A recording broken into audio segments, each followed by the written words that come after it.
Les statistiques descriptives qu'on a vues au cours de ces exercices. Comme statistique descriptive, celle qui concerne la description d'un caractère, comparer deux caractères qualitatifs, comparer des moyennes et mesurer une dépendance et puis quelques règles générales. Commençons par les règles générales. Ne jamais oublier de gérer les valeurs manquantes à l'aide du code --NA. Agréger les données. On a vu deux outils, le tableau dynamique et la fonction frequency qui permet d'agréger les données.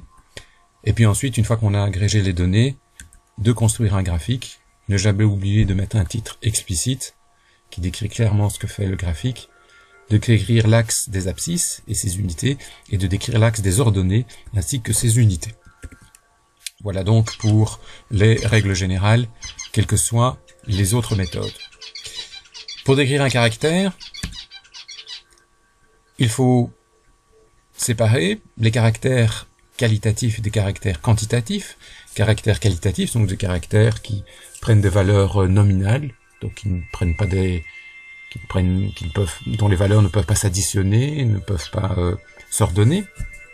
Dans le cas d'un caractère qualitatif, on a deux outils, les diagrammes en barre et les diagrammes en secteur, qui sont suffisamment connus.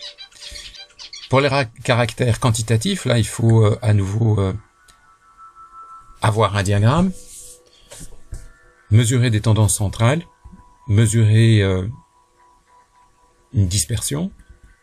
Pour le diagramme, deux cas séparés, ou bien on compte les modalités du caractère, ou bien on mesure le caractère. Pour compter le caractère, on peut compter le nombre de personnes dans une file d'attente, on peut compter le nombre de personnes qui répondent oui à une question, tandis que mesurer le caractère, c'est mesurer le poids, mesurer l'âge éventuellement, mesurer le salaire. Donc deux distinctions.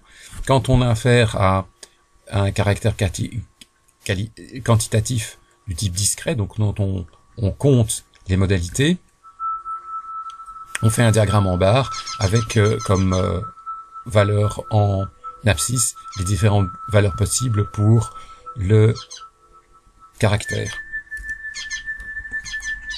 Quand on a affaire à une variable qu'on mesure, on construit alors un histogramme qui lui est constitué de limites de classe et un diagramme en barre où on porte en ordonnée les limites de classe. Nous n'avons vu que des histogrammes avec des limites de classe à pas constant, et dans les exercices, je vous ai donné les limites de classe. Voilà pour constituer le graphique, le diagramme. Tendance centrale, deux tendances centrales, la moyenne et la médiane. Pour les mesures de dispersion, l'écart type, l'intervalle interquartile, comme mesure essentielle. Ceci, c'est pour décrire un seul caractère. Si on est amené à comparer deux caractères, on utilise un diagramme en barre en juxtaposant les deux diagrammes. Pour comparer les moyennes, on calcule les moyennes et les marges, moyennes plus ou moins marges, et on calcule un diagramme en chandelier. Pour mesurer une dépendance entre deux variables, soit les deux caractères sont qualitatifs, soit les deux caractères sont quantitatifs.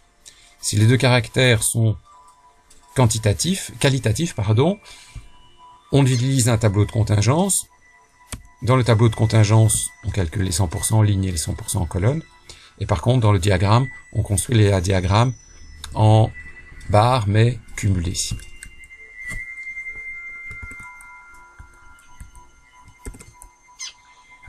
Pour quand on a affaire à deux caractères quantitatifs, alors on utilise un diagramme en nuage de points. Pour mesurer la dépendance, on la mesure par le coefficient de corrélation, qui permet de détecter une dépendance forte ou faible, suivant la valeur du coefficient de corrélation, plus ou moins proche de 1, ou plus ou moins proche de 0, pour le moins de proche de 1 en valeur absolue, donc plus ou moins proche de plus 1 ou de moins 1. Et le coefficient de corrélation permet de mesurer une dépendance directe ou indirecte. Direct, c'est le coefficient de corrélation est positif. Indirect, c'est le coefficient de corrélation est négatif. On peut illustrer la dépendance à l'aide d'un graphique avec la droite de régression. Donc il faut rajouter une tendance dans le graphique en nuage de points. On peut calculer le pourcentage de variance expliquée. Et on peut calculer la variance résiduelle. Et on peut extrapoler ou interpoler les valeurs de la droite de régression. Voilà qui résume, qui synthétise ce que l'on a vu